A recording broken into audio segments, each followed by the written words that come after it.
টাকা উনি দিতে পারবেন না, মিথ্যে কথা বলছেন। প্রথমত আইনত দিতে পারেন না। এমজিএনআর যে অ্যাক্ট আছে সেই অ্যাক্ট অনুসারে উনি দিতে পারেন না। নিয়ম আছে তো, কে টাকা দেবে? হ্যাঁ, নিজের এই যে 21শে ফেব্রুয়ারির মধ্যে যাদেরকে দেবেন বলছে 21 লক্ষ, বেশিরভাগ হচ্ছে টিএমসির ক্যাডার। টিএমসি ক্যাডারদেরকে নিজের সরকারের টাকা দেওয়ার একটা ব্যবস্থা করছে। প্রথম কথা হচ্ছে এটা। দ্বিতীয়, যে এই টাকা দিতে হয় ওনার একটাই ভরসা, হয় ডিয়ার লটারি অথবা পাউচ প্যাক। সেখান থেকে মদের পাউচ প্যাক থেকে টাকা পেলে তবে দিতে পারবেন, অথবা কেন্দ্র সরকারের কোনো ফান্ডকে ডাইভার্ট করে এখানে দিয়ে দেবেন। তাছাড়া তো রাজ্য সরকারের টাকা নেই, ভিখারি তো ভাবে করে, চুরি করে তো লাভ নেই। গতকাল মুখ্যমন্ত্রী ঘোষণা করেছিলেন যে 21শে ফেব্রুয়ারি 100 দিনের বঞ্চিত 21 লক্ষ শ্রমিকের অ্যাকাউন্টে সরাসরি টাকা পৌঁছে দেবে রাজ্য। আর এবার আক্রমণ করলেন শুভেন্দু অধিকারী। রাজ্যের বিরোধী দলনেতা শুভেন্দু অধিকারী বলছেন, তৃণমূলের চোরেরা সমস্ত গ্রাম পঞ্চায়েতে 80% ভুয়ো বিল করে রেখেছে। হাইকোর্টের নির্দেশে 4 সদস্যের দল তদন্ত করলেই ভুয়ো বিল ধরা পড়বে। এটা শিক্ষা, কয়লা, গরু, রেশনের মতো বড় সড় দুর্নীতি।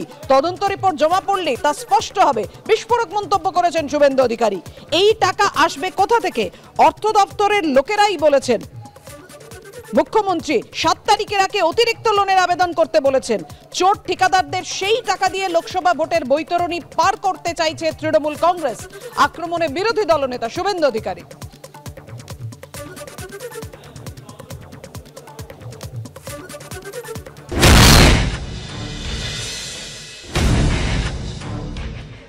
এই যে দেওয়া হবে, এটা ডেলি ওয়েজেসের থেকে মেটেরিয়াল পেমেন্ট বেশি।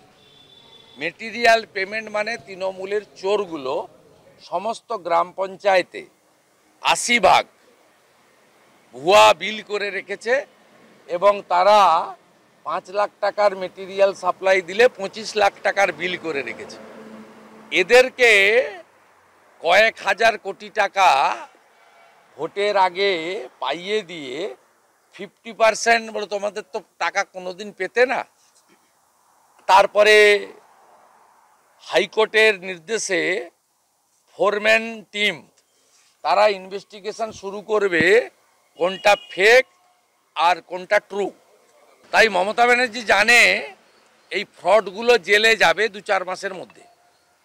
কারণ তদন্ত রিপোর্ট যখন জমা পড়বে তখন এটাও একটা বড় দুর্নীতির মতো, রেশন স্ক্যামের মতো, টিচার রিক্রুটমেন্টের মতো, কোল ক্যাটেল স্ক্যামের মতো বড় স্ক্যাম হিসেবেই আসবে। তাই এখন লোকসভা ভোটের বৈতরণী পার করার জন্য এই চোরেদেরকে টাকা দিয়ে দিবে। তার 60% হচ্ছে মেটেরিয়ালের টাকা।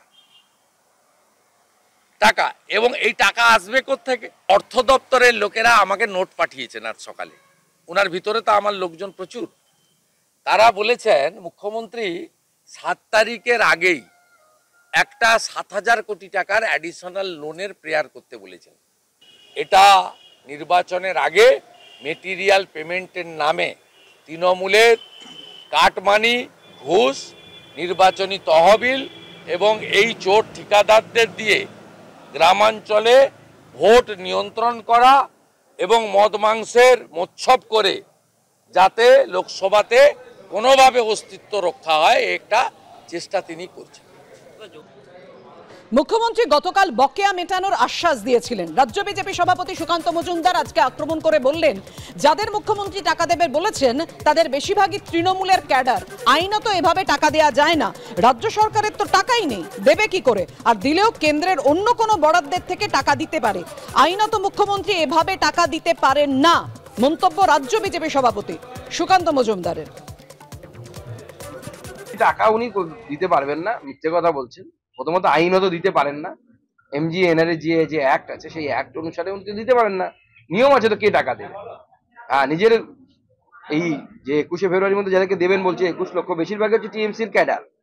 টিএমসি ক্যাডারদেরকে নিজের সরকারের টাকা দেওয়ার একটা ব্যবস্থা করছে। প্রথম কথা হচ্ছে এটা। দ্বিতীয়, যে এই টাকা দিতে হয় ওনার একটাই ভরসা, হয় ডিয়ার লটারি অথবা পাউচ প্যাক। সেখান থেকে মদের পাউচ প্যাক থেকে টাকা পেলে তবে দিতে পারবেন, অথবা কেন্দ্র সরকারের কোনো ফান্ডকে ডাইভার্ট করে এখানে দিয়ে দেবেন। তাছাড়া তো রাজ্য সরকারের টাকা নেই, ভিখারি তো ভাবে করে, চুরি করে তো লাভ নেই।